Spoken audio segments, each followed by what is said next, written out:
لبیک یا حسین، لبیک یا حسین،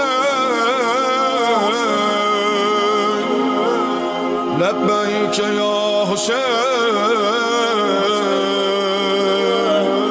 لبیک یا حسین۔ بسم اللہ الرحمن الرحیم۔ السلام علی الحسین وعلی علی ابن الحسین وعلی اولاد الحسین وعلی اصحاب الحسین۔ اور جب بھی کربلا آتا ہے تو کربلا اپنے ساتھ یعنی محرم الحرام کا مہینہ جو پیغام کربلا لے کر آتا ہے، اس میں ہمیں بہت سارے پیغامات ہیں، ان کو سمجھ کر، ان کو جان کر ہمیں اپنی زندگیوں میں تبدیلی لے کر آنی ہے، اور یہی مقصد کربلا اور مقصد محرم الحرام ہے۔ آج کا جو پروگرام ولایت امام علی علیہ السلام، ولایت امام علی علیہ السلام کے علاوہ یہ جو ولایت کا ورڈ ہے، اس کے اور کیا مطالب ہیں اور یہ کس کس کے لیے استعمال ہوتا ہے، اس کو ہم محدود نہیں کر سکتے صرف ولایت امام علی علیہ السلام کے ساتھ۔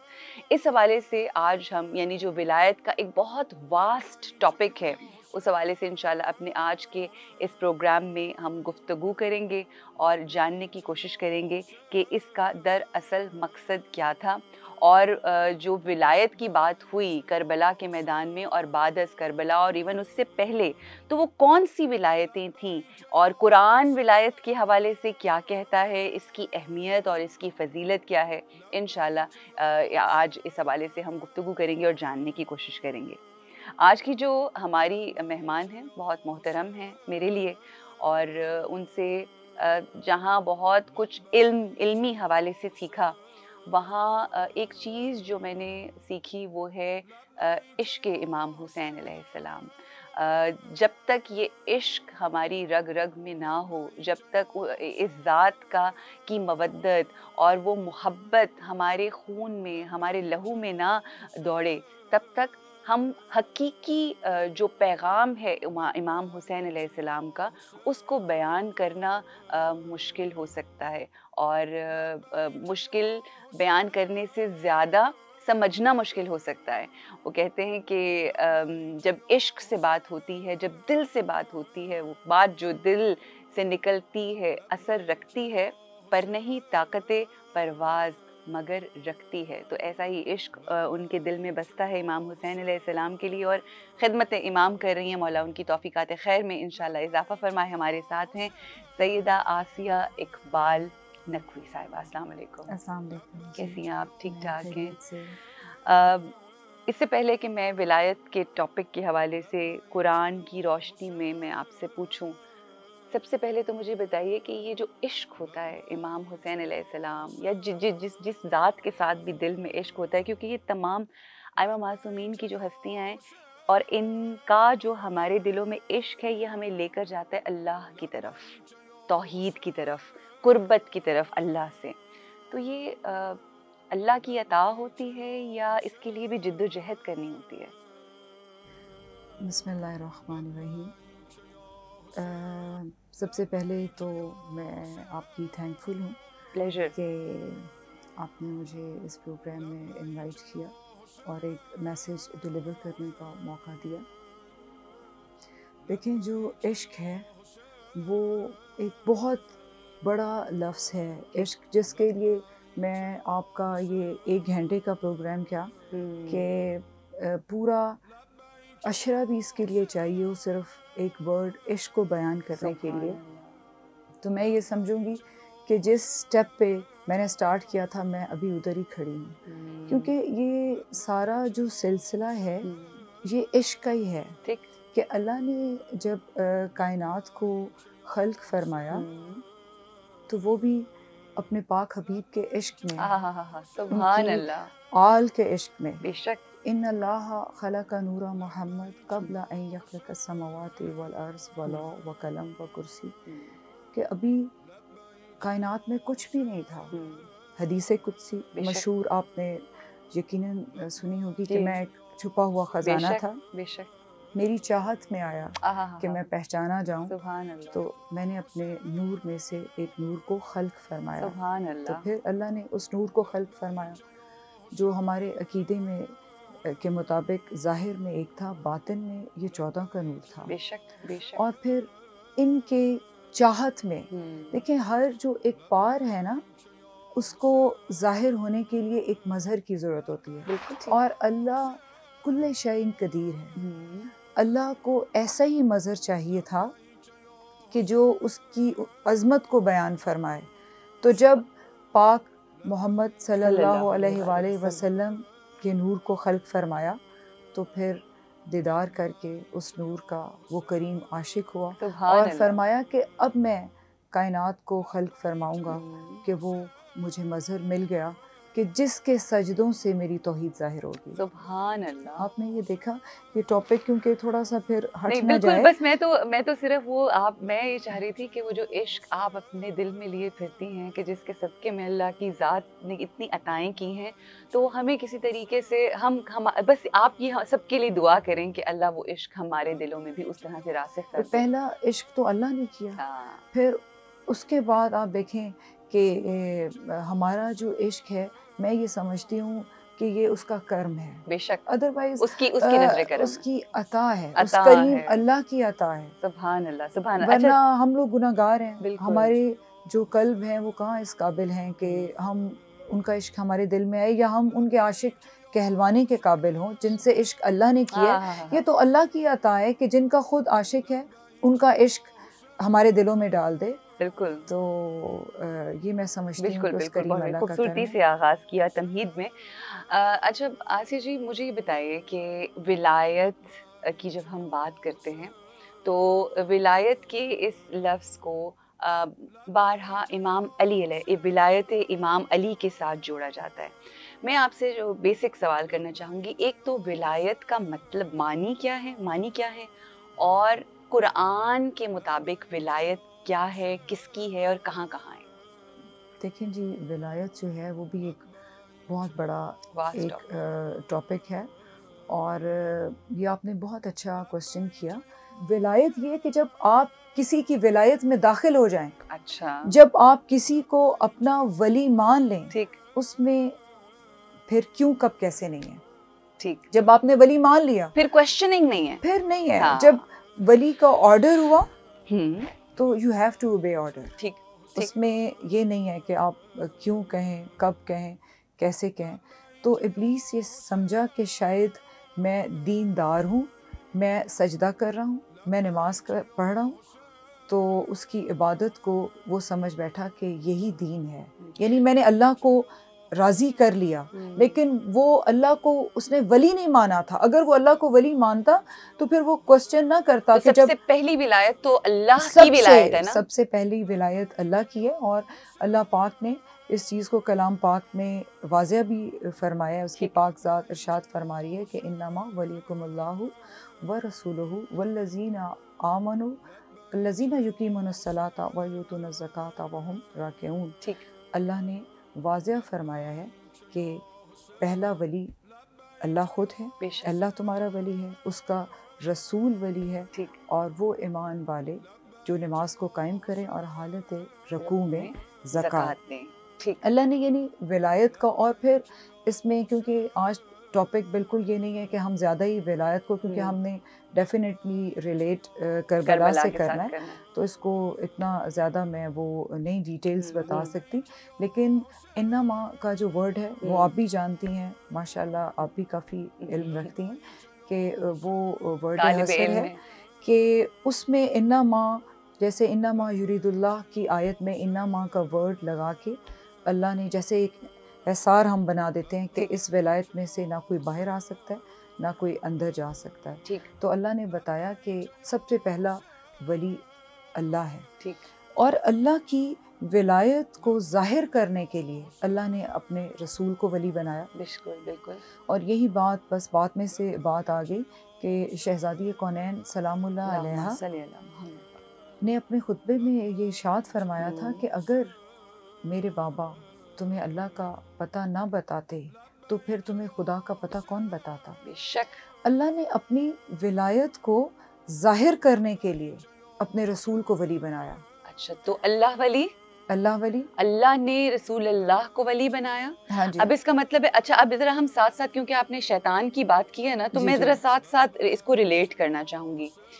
اللہ ولی ہے، وہ پھر جس کو اپنا ولی بناتا ہے اس کے سامنے مخالف جو بھی آ گیا وہ شیطان. وہ شیطان، بالکل بہت اچھی آپ نے یہ بات کی کہ دیکھیں ابلیس اللہ سے کہہ رہا تھا کہ یا اللہ تیری نماز پڑھتا ہوں، سجدہ کرتا ہوں، عبادت کرتا کوئی ہوں، ایسا چپا نہیں جہاں پہ اس نے سجدہ نہیں کیا بس دنیا کا. میں اللہ نے فرمایا کہ جو میرے اور اپنے درمیان میں سے میری بنائی ہوئی حجت کو نکالے گا، یہ میسج اللہ نے قیامت تک کے لیے دیا ہے. اور ابلیس کہہ رہا تھا کہ تجھے وحدہ لا شریک مانتا ہوں، رکوع کرتا ہوں، سجدے کرتا ہوں، میری وہ عبادت کہاں گئی؟ لیکن اللہ نے یہ میسج دیا کہ تم عبادت کی جس معراج پہ پہنچ جاؤ، جتنے بڑے عابد ہو جاؤ، لیکن اگر میری بنائی ہوئی حجت کو نہ مانو گے. اسی لیے کلام پاک میں اللہ نے ارشاد فرمایا وَإِذَا سَوَيْتُهُ وَنَفَخْتُ فِيهِ مِنْ رُوحِي فَقَعُوا لَهُ سَاجِدِينَ، کہ جیسے ہی میں سواروں، روح پھونکوں، سب سجدے میں گر جانا. سب نے سجدہ کیا الا ابلیس. یہاں سے یہ ہماری کائنات کا فرسٹ کانفلکٹ تھا. میں یہاں پر ایک چیز جو مجھے سمجھ آئی ہے میں بیان کر دوں جی جی اور جی. پھر آپ اس کو بتائیے گا کہ میں نے صحیح سمجھا ہے کہ نہیں. کہ اللہ سبحانہ و تعالیٰ نے جو بھی اللہ کا حکم ہوا، اللہ نے کہا کہ یہ میری حجت ہے یا اس کو میں ایک اختیار دے رہا ہوں، میں تمہیں کہہ رہا ہوں کہ یہ کرو. اب اگر ابلیس جس کے پورٹ فولیو میں اگر میں کہوں سی وی، اس سے زیادہ بہترین سی وی کسی کا نہیں تھا عبادات میں اور اللہ سبحانہ و تعالیٰ کی حمد و ثنا میں، مگر جہاں پر اس نے اللہ کی نہیں مانی اور اللہ کی کیا نہیں مانی کہ اللہ کی بھیجی ہوئی حجت کو نہیں مانا جس کو وہ منوانا چاہتا تھا، تو آپ جتنے مرضی عبادت گزار ہوں آپ کی عبادتیں آپ کے منہ پہ ماری جاتی ہیں. اور یہی چیز اگر ہم آج اور گزرے ہوئے ہر دور میں جو ولی رہے اللہ سبحانہ و تعالیٰ کے، جو بھی شخص ان کے سامنے آیا، اب وہ جتنا مرضی عبادت گزار ہے، جتنے اچھے اعمال رکھ رہا ہے شیطان کی طرح، دن رات بھی سجدے کر رہا ہے دکھاوی اگر، اور اس کے بنائے ہوئے امام کو نہیں مان رہا تو وہ مردود ہے. بالکل. اور یہ اللہ پاک نے ارشاد فرمایا کہ جب انکار کیا تو کلام پاک میں ارشاد سورہ سواد میں فرمایا کہ فَاخْرُجْ مِنْهَا فَإِنَّكَ رَجِيمٌ. ٹھیک. اِنَّ عَلَيْكَ اللَّعْنَةَ عَلَىٰ يَوْمِ الدِّينِ. اللہ نے فرمایا کہ تو نکل جا، کہ تو رجیم ہو گیا، شیطان ہو گیا، اور یوم آخر تک تجھ پہ اللہ کی لعنت ہوگی. ٹھیک. اور یہ ایک بہت بڑا میسج ہے اور وہ کریم ہے. اس نے اسی لیے کیا کہ وہ جانتا تھا کہ جن ہستیوں نے میری ذات کو، میری توحید کو ظاہر کرنا ہے، اگر یہ ان کو ہی اس لیول پہ جا کے نہیں مانیں گے تو ان کو میری عظمت کون سمجھائے گا. ٹھیک. کہ وہ عظیم ہے تو اس عظیم نے ان کو اپنی عظمت بنا کے بھیجا. بالکل. اور یہ میسج دیا کہ ولایت بیسیکلی ہی دین ہے، کہ ابلیس نے ولایت کا انکار کیا تھا، اللہ کو ولی اس نے نہیں مانا. اگر وہ اللہ کو ولی مان لیتا اس کی عبادت بھی قبول تھی. اور اسی طرح ہم اللہ کو ولی مانتے ہیں، اسی طرح ہی ہمیں رسول اللہ صلی اللہ علیہ وآلہ وسلم کو ولی ماننے کا حکم ہے، اور اسی طرح ان کو ماننے کا حکم ہے کہ جو نماز کو قائم کرتے ہیں اور حالت رکوع میں زکوٰۃ دیتے ہیں. تفسیر اہل بیت کی ہر کتاب پکار کے کہہ رہی ہے. اگر یہ واقعہ بیان کروں تو زیادہ طویل بات ہو جائے گی کہ اس سے مراد مولا کائنات علی ابن ابی طالب علیہ السلام کی ولایت، اور صرف مولا کی ولایت نہیں، کیونکہ جو آخری ولایت قرآن میں جو بیان ہو رہی ہے اس میں پلورل ہے، مطلب سیغہ جو ہے وہ جمع کا ہے. تو وہ جو جمع کا سیغہ ہے وہ کیا اہمیت رکھتا ہے؟ میں ذرا اسی لیے کہ دیکھیں نبوت تو ختم ہے نا، پاک نبی کے بعد نبوت نے ختم ہو جانا تھا. اب اللہ کی ولایت اور پاک رسول اللہ صلی اللہ علیہ وآلہ وسلم کی ولایت کو ظاہر کرنے کے لیے ایک ایسی مضبوط ولایت کی ضرورت تھی کہ جو اللہ اور پاک رسول اللہ صلی اللہ علیہ وآلہ وسلم کی ولایت کو قائم رکھے. تو وہ آج بھی محافظ رہے اور قائم رکھے. یہی وجہ ہے کہ آج قائم آل محمد علیہ السلام کی صورت میں آج بھی وہ اللہ اور رسول اللہ کی ولایت قائم ہے. اور جی جی بالکل بڑی خوبصورتی سے آپ نے بیان کی، اور انشاءاللہ یہ جاری و ساری رہے گا سلسلہ حق اور باطل. تو یہ کوئی بھی دور رہے ساتھ ساتھ ہیں آگے. اگر ہم اس چیز کو جو ولایت رب العالمین ہے، ولایت رحمت للعالمین ہے، اور ولایت امیر المؤمنین ہے، اور پھر تمام ائمہ معصومین کی ولایت، اب اگر ہم کربلا کے میدان کا رخ کریں تو وہاں پر دیکھیں وہ اپیرنٹلی جس طرح سے آپ نے بڑا خوبصورتی سے بیان کیا کہ عبادت ہے، دکھاوی سجدے ہیں، دکھاوی محرابیں ہیں، دکھاوی سب کچھ ہو رہا ہے. اس کربلا کی جو دنیا ہے اس میں دو پارٹیز ہیں نا، تو وہاں پر بھی نمازیں پڑھی جا رہی ہیں، نمازیں یہاں پر بھی پڑھی جا رہی ہیں، مگر دو دھارے ہیں یہ، بالکل دو صحیح. مزاج ہیں یہ. اور یہاں پر کس طرح سے اللہ، رسول اور امام اور جو تیسری ولایت ہے اس کا انکار ہوتا ہے، جس کی وجہ سے امام حسین علیہ السلام جو ہیں وہ اپنے مشن کو آگے بڑھاتے ہیں. میں چاہوں گی اس کو ضرور ایکسپلین کریں، یزیدی سوچ اور جو انکار ہے. آپ یہ دیکھیں کہ یزید جو تھا اس نے کوئی نعوذ باللہ نواسہ رسول ہونے کا دعویٰ نہیں کیا تھا. میں آپ کو اس لیے بتا رہی ہوں کہ یہ مولا کی جو جنگ ہے یہ صرف مولا کائنات علیہ السلام کی ولایت کی جنگ نہیں ہے، اور نہ ہی امام حسین علیہ السلام نے اپنی امامت کو حاصل کرنے کے لیے یہ جنگ کی. ٹھیک ٹھیک. یہ جنگ پوری ولایت کی جنگ تھی کہ یزید نے انکار صرف مولا کو امام ماننے پہ نہیں کیا، بلکہ اس نے انکار توحید کا بھی کیا. اس نے کہا کہ یہ بنی ہاشم کا نعوذ باللہ ایک ڈھونگ تھا، نعوذ باللہ من ذالک، اور کوئی وحی نہیں آئی. یعنی اس نے توحید، رسالت، امامت، پوری ولایت کا انکار کیا، یعنی تینوں ولایتوں کا انکار کیا. ولایتوں کا. اب یہی لوگ اس بات کو مس انڈرسٹینڈ کرتے ہیں کہ صرف مولا کائنات علیہ السلام کی یہ ولایت کی جنگ نہیں تھی کہ ایک طرف علی ولی اللہ ہو رہا تھا، ایک طرف نہیں ہو رہا تھا. اگر آپ اس کو ڈیپلی انالائز کریں. بالکل. اچھا یہ بات آنیسٹلی بتاؤں، یہ بات میں بھی اکثر کہتی ہوں، کہتی تھی یا کہتی ہوں کہ لا الہ الا اللہ محمد رسول اللہ تو وہ بھی مان رہے ہیں، مگر علی ولی اللہ نہیں مان رہے. This is how I use to take it seriously. تو یہ ایک ڈفرینٹ اینگل ہے سوچنے کا کہ واقعی انکار تو دونوں ولایتوں کا، ساری ولایت کا انکار کر رہا تھا. اور اس نے انکار توحید کا بھی کیا، رسالت کا بھی کیا، اور پھر مولا کائنات علیہ السلام کی ولایت کا تو تھا ہی، لیکن اسی وجہ سے میرے پاک امام نے. اور دوسری ایک اور بات کہ اگر وہ بیعت کا مطالبہ امام حسین علیہ السلام سے نہ کرتا تو پھر شاید یہ جنگ کا اتنا نہ ہوتا. کہ آگے آپ نے دیکھا ہے ہمارے پچھلے آئمہ جو ہیں امام حسن مجتبی علیہ السلام سے بھی مطالبہ نہیں ہوا تو وہ دین کی بقا کے لیے چلے. لیکن یہاں پہ معاملہ بیعت کا آ گیا تھا.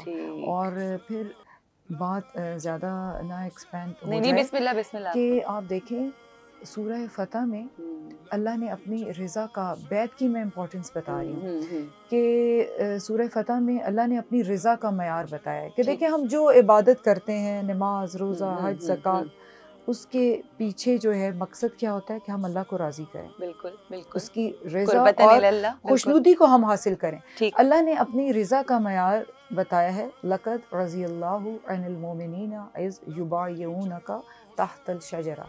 اللہ فرما رہا ہے کہ اللہ مومنوں سے راضی ہو گیا میرا حبیب جب انہوں نے شجر کے نیچے تیری بیعت کی.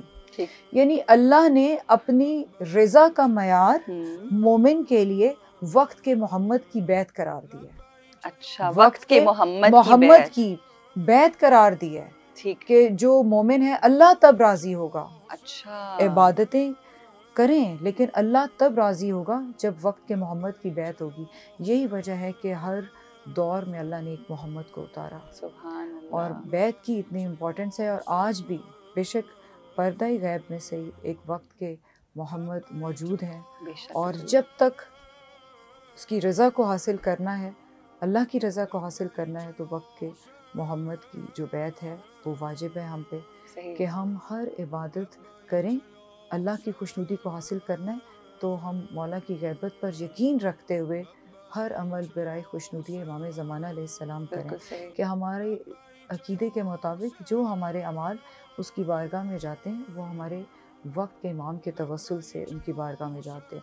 تو یہی وجہ تھی کہ پاک امام جانتے تھے کہ یہ بیعت اتنی اہم ہے جس میں تمام جو مومن ہیں ان کی شفاعت چھپی ہوئی ہے، تمام مومن جو ہیں ان کی شفاعت چھپی ہوئی ہے. ٹھیک. اس لیے کوئی آپشن نہیں تھی امام پاک کے لیے. ٹھیک. یزید کا مطالبہ آپ جانتے ہیں بالکل بالکل. کہ یا بیعت اور یا سر. ٹھیک.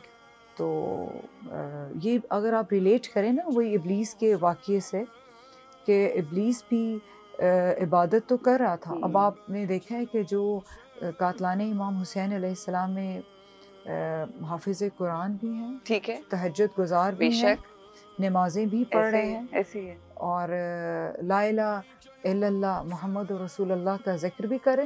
اور اسی طرح ابلیس بھی، کیونکہ تب تو اللہ کی ذات تھی نا، تو ابلیس بھی اللہ کا ذکر تو کر رہا تھا.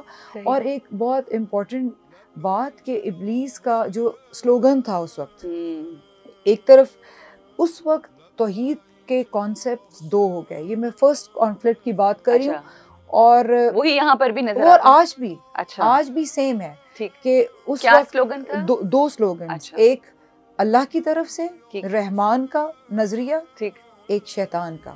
صحیح. شیطان کا جو نظریہ توحید تھا وہ یہ تھا کہ میرے لیے بس اللہ کافی ہے، یا اللہ بس تو، تیرے علاوہ میں کسی کو نہیں مانوں گا. یہی تو پھر آپ کو ہم بعد میں بعد از پردہ رسول اکرم صلی اللہ علیہ وآلہ وسلم یہ نعرہ دوبارہ سنا ہم نے کہ ہمارے لیے اللہ کافی ہے، ہمارے لیے اللہ کی کتاب کافی ہے. یہ آپ قرآن پڑھیں تو یہ بات واضح ہے کہ شیطان کا نظریہ توحید کیا تھا. شیطان کا نظریہ توحید یہ تھا کہ بس تو، بس اللہ، میرے لیے اللہ کافی ہے، مجھے حکم دے میں ابھی سجدہ کرتا ہوں اور قیامت تک سر نہیں اٹھاؤں گا. تو مطلب تجھے مانوں گا، تجھے مانوں، تیری نہیں مانوں گا، بس میں اور تو. مطلب کہنے کا مقصد ہے نا کہ اللہ بھی اگر اپنی حجت منوا رہا ہے تو وہ کہہ رہا ہے نا کہ مجھے تو مانو، مجھے اگر مان رہے ہو تو میری بھی مانو، میری بھی مانو. اصل میں اب میں جس کو منوانا چاہ رہا ہوں وہ تم نے ماننا ہے. اب وہاں پر آپ کا اگر کانفلکٹ آ رہا ہے یا ذہن میں، تو اس کا مطلب ہے اب آپ نے اللہ سے جنگ شروع کر لیا. اب جتنا مرضی اس کو سجدے کریں. اچھا یہ چیز میں ذرا تھوڑی سی آپ کو یہاں پر رک کے نا، ہم ذرا رکتے ہیں، پاز لیتے ہیں، سوچتے ہیں کہ آج کے دور میں اہل سنت والجماعت، اہل تشیع، مولا کے ماننے والے، مولا کے ماننے والوں میں بھی بہت ساری اب کیٹیگریز ہیں which is unfortunate. اب ہم اللہ کو بھی مان رہے ہیں، فار ایک مثال ہم رسول اللہ کو بھی مانتے ہیں، ہم امام علی ابن ابی طالب کو بھی مانتے ہیں، مگر ہم ان کی نہیں مان رہے. اب دیکھیں نا، یہ جو ولایتیں ہیں اللہ کی ولایت کو منواتی ہیں، یہ جو دو ولایتیں ہیں اللہ کی ولایت کو منواتی ہیں، اور یہ دو ولایتیں جو ہیں ظاہر رسول اکرم صلی اللہ علیہ وآلہ وسلم ہم میں موجود نہیں، مگر ان کی تعلیمات ہم میں موجود ہیں. اور پھر ان تعلیمات کے محافظ ائمہ معصومین وہ ان تعلیمات کو کی حفاظت کرتے ہیں. اب آج ہم کہتے ہیں صدقے یا حسین علیہ السلام، میرے مولا امام زمانہ پہ بھی ہم صدقے قربان، الاجل یا امام سب کہتے ہیں، مگر وہ جس بات کو منوانا چاہ رہے ہیں وہ ان کی تعلیمات ہیں، مگر ہم ان کو نہیں مان رہے. تو کیا ہم بھی شیطانوں میں ہی شامل ہیں؟ کیا ہے ہماری، ہم کیا کیٹیگری ہے ہماری؟ بالکل، بہت اچھا آپ نے یہ کوسچن کیا کہ دیکھیں ولایت جو ہے وہ صرف زبانی اقرار کا نام نہیں ہے. ٹھیک. کہ جب مولا کائنات علیہ السلام کی ولایت کا اعلان کیا خون کے میدان میں، تو پھر بھی اللہ کا حکم آیا کہ فعلاً کر کے دکھا، یعنی قولاً نہیں تھا. جب امام پاک کی ولایت کا اعلان ہی فعلاً تفعل، فعلاً کر کے دکھا، تو ہمیں بھی یہ حکم ہے کہ زبانی اقرار نہیں ہے کہ ہم زبان سے اقرار کریں کہ ہم اللہ کو اپنا ولی مانتے ہیں، پاک رسول اللہ صلی اللہ علیہ وآلہ وسلم کو اپنا ولی مانتے ہیں، اس کے بعد مولا کائنات اور اپنے 12 ائمہ کو اپنا ولی مانتے ہیں. اور اگر ہم عمل نہ کریں، آپ دیکھیں کہ جو مانتے ہی نہیں ہیں ان سے تو